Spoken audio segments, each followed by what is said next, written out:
Hello all, welcome to my channel The Vanya Show and I really hope that you all are very fit and very healthy. So आज मैं आपसे इस साल 2022 के गणेश उत्सव के बारे में बात करने जा रही हूँ।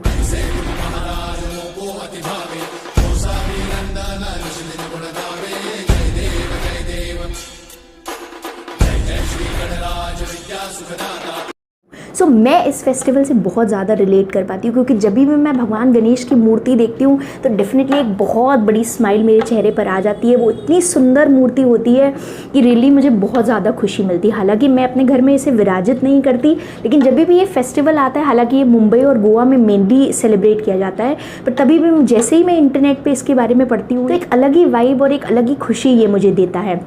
सो आई एम वेरी श्योर कि आप में से बहुत सारे लोग इस गणेश उत्सव को बहुत ज़्यादा अच्छे से सेलिब्रेट करते होंगे, अपने घर में गणपति को विराजित करते होंगे। और अगर आप सोच रहे हैं कि सुंदर से सुंदर मूर्ति आप भी अपने घर में लेकर आएँ, और आई एम वेरी श्योर कि आप भी बहुत एक्साइटेड होंगे कि मार्केट में जाएँ और नई नई तरह की मूर्तियाँ, स्माइलिंग फेस मूर्तियाँ और हज़ारों आइडल्स आपको देखने को मिलेंगी। और आप अगर उनको ख़रीदने के लिए सोच रहे हैं तो इससे पहले मेरी एक छोटी सी रिक्वेस्ट है कि आप इस वीडियो को ज़रूर देखें। सो प्लीज़ इस वीडियो को कंप्लीट एंड तक देखिएगा और बहुत कुछ आपको इसके बारे में सीखने को मिलेगा। मैं गणेश चतुर्थी के बारे में आपको सारी जानकारी दूँगी। जो उनकी मूर्ति को इमर्स किया जाता है वाटर में, उससे एनवायरनमेंट पे क्या इफ़ेक्ट्स पड़ते हैं उसके बारे में मैं आपको बहुत ज़्यादा अवेयर कराऊँगी और आप इसके बारे में क्या कर सकते हैं। तो डेफिनेटली छोटा सा ही स्टेप, लेकिन आप इसके बारे में अगर थोड़ा सा भी सोचेंगे तो it's really worth doing and making an effort for the same. So as per the Hindu calendar Ganesh Chaturthi को भद्रा मंथ में सेलिब्रेट किया जाता है और ये यूजुअली मिड अगस्त से सितंबर के बीच में होता है। इसका मतलब कि ये फेस्टिवल ऑन द वे है और आने वाला है। अराउंड 10 डेज़ का फेस्टिवल होता है। 31 अगस्त से 9 सितंबर इसकी डेट्स हैं। सो भगवान गणेश की बहुत ज़्यादा मान्यता है। कोई भी नए काम की शुरुआत उनके बिना बिल्कुल अधूरी है और कोई भी नई चीज़ हम शुरुआत कर रहे होते हैं तो सबसे पहले उनका ध्यान करते हैं और उनकी पूजा करते हैं। उन्हें 108 नामों से जाना जाता है। प्लीज़ मुझे कॉमेंट सेक्शन में बताइए कि किन नामों से उन्हें जाना जाता है। उन्हें गजानन कहा जाता है, उन्हें विघ्नहर्ता कहा जाता है और बाकी नाम आप मुझे कमेंट सेक्शन में बताइए। उन्हें लॉर्ड ऑफ न्यू बिगनिंग्स बोला जाता है और कहा जाता है कि गणेश भगवान बहुत ही इंटेलिजेंट और वाइज थे, इसलिए उन्हें लॉर्ड ऑफ विजडम भी कहा जाता है। Please do see this picture. So गना सिग्निफाइज अल्टीमेट ट्रुथ। तो गना का मतलब है कि ये सारी दुनिया इज कुछ भी नहीं है बल्कि एक कलेक्शन ऑफ मॉलिक्यूल्स है। इनफैक्ट हमारी बॉडी भी एक गना है। So our own body is gana. Lord of all ganas means Ganesh भगवान। एलिफेंट हेडेड, इसका मतलब है कि वो अथॉरिटी, एंड्योरेंस, स्ट्रेंथ और करेज यानी कि हिम्मत सिंबलाइज करते हैं। बिग बेली, जिसका मतलब है जेनरोसिटी और टोटल एक्सेप्टेंस, की जैसे कि हम हैं हम वैसे ही अपने आप को एक्सेप्ट करें। Upraised hand means protection, lowered hand means endless giving and also symbolizes the fact that we will all dissolve into the earth one day. और रिद्धि सिद्धि जो उनकी वाइब्स हैं, Riddhi means intelligence and Siddhi means enhance abilities जो wisdom के साथ साथ चलती हैं। मोदक जो उनको बहुत ज़्यादा पसंद है वो उनके हाथ में हमेशा रहता है, उनकी हर मूर्ति पे, और उन्हें भेंट भी, प्रसाद में भी चढ़ाया जाता है। वो दर्शाता है अटेनमेंट ऑफ अल्टीमेट ब्लिस। क्योंकि उन्हें बहुत ज़्यादा पसंद था वो चीज़ तो हमेशा उनके भक्त उनके लिए मोदक प्रसाद में चढ़ाते हैं। मैं ये आपको बता दूं कि ये फेस्टिवल शिवाजी के टाइम से सेलिब्रेट हो रहा है और इन्हें मतलब ये मान्यता है कि इनके दर्शन मात्र से ही सारी कामनाएं पूरी होती है। इनकी आरती में भी ये वर्ड्स हैं कि दर्शन मात्र मन कामना पूर्ति। तो मतलब इनको देखने भर से ही आपकी सारी इच्छाएं और आपकी सारी कामनाएं पूरी हो जाती हैं। जय देव जय मंगल मूर्ति, दर्शन मात्रे मन कामना पूर्ति। जय देव जय देव। ऐसी स्ट्रॉन्ग भक्तों की मान्यता है और बहुत ज़्यादा इन्हें माना जाता है। स्पेशली मुंबई में और गोवा में तो इस फेस्टिवल का बहुत ही ज़्यादा रेलेवेंस है और इस फेस्टिवल को बहुत ही धूमधाम से मनाया जाता है। चारों तरफ गलियों में मौज मस्ती, शोर होती है, ड्रम बीट्स होता है, डांस होता है, म्यूज़िक होती है, पटाखों की आवाज़ होती है। तो एक अलग ही माहौल और एक अलग ही वाइब ये फेस्टिवल लेकर आता है। और 16 डिफरेंट तरह से भगवान गणेश की आरती की जाती है और उन्हें विराजित किया जाता है। बहुत ही सुंदर पंडाल बनाए जाते हैं और अच्छे से अच्छे कपड़े, ज्वेलरी और बहुत ही सुंदर मूर्तियाँ हफ्तों पहले, इसके पहले तैयारी की जाती है।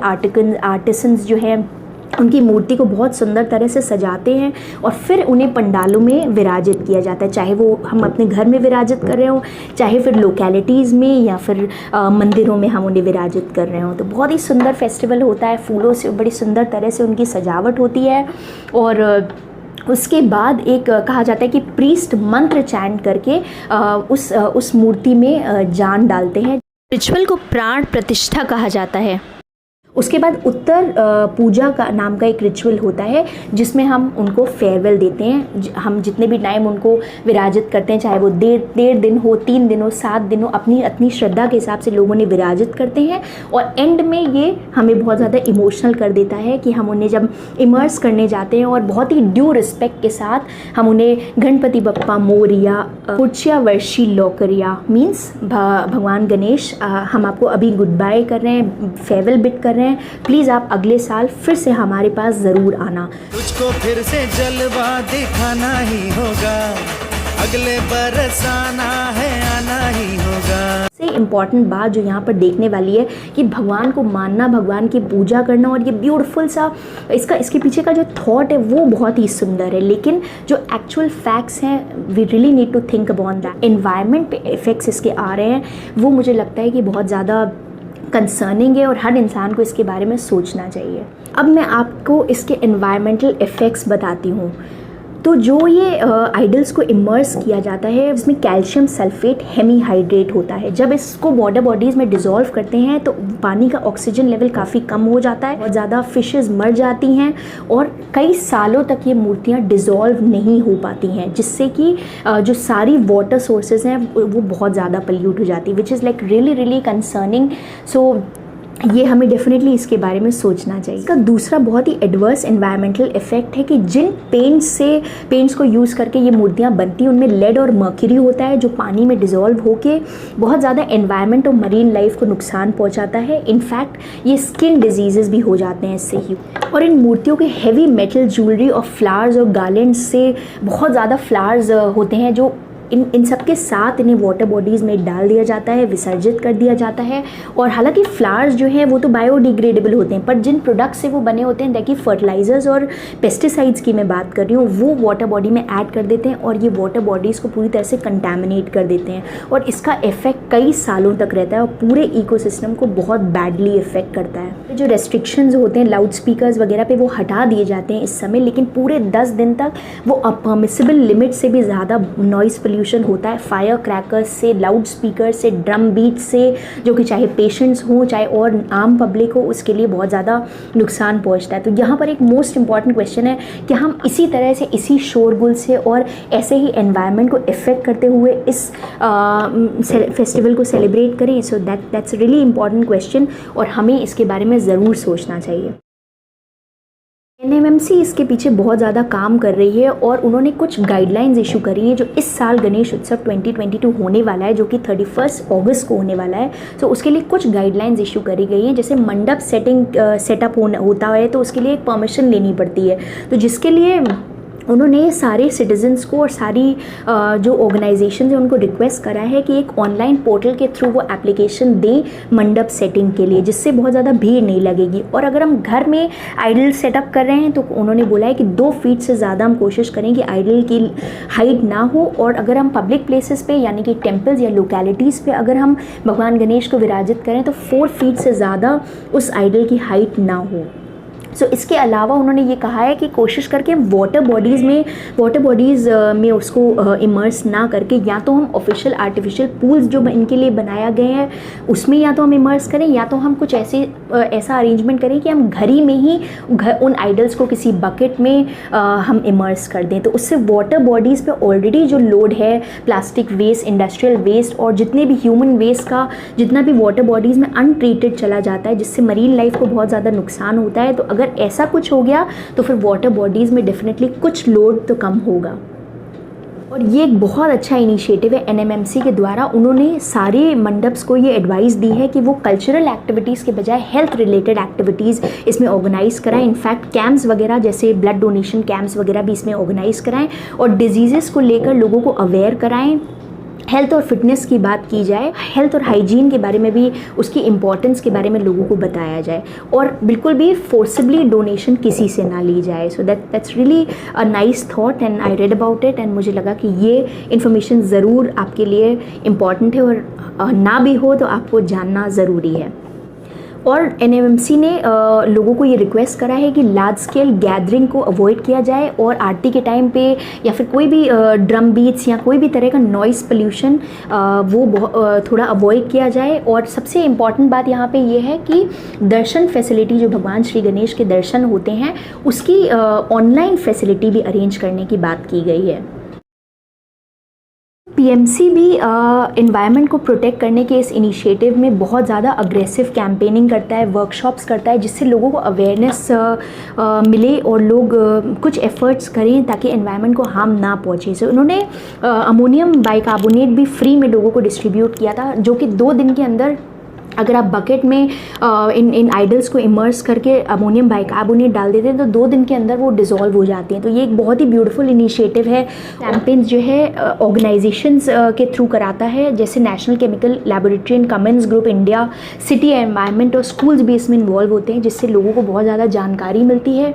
और ये वर्कशॉप्स कई उन्होंने पहले भी ऑर्गेनाइज़ करी है, ये वर्कशॉप्स लाइक क्ले से कैसे हम गणेश आइडल्स को डेवलप कर सकते हैं, जो कि बिल्कुल ही हार्मलेस है और हमें डिज़ोल्व करने की ज़रूरत भी नहीं पड़ेगी और हमारी वाटर बॉडीज़ प्रोटेक्टेड रहेंगी।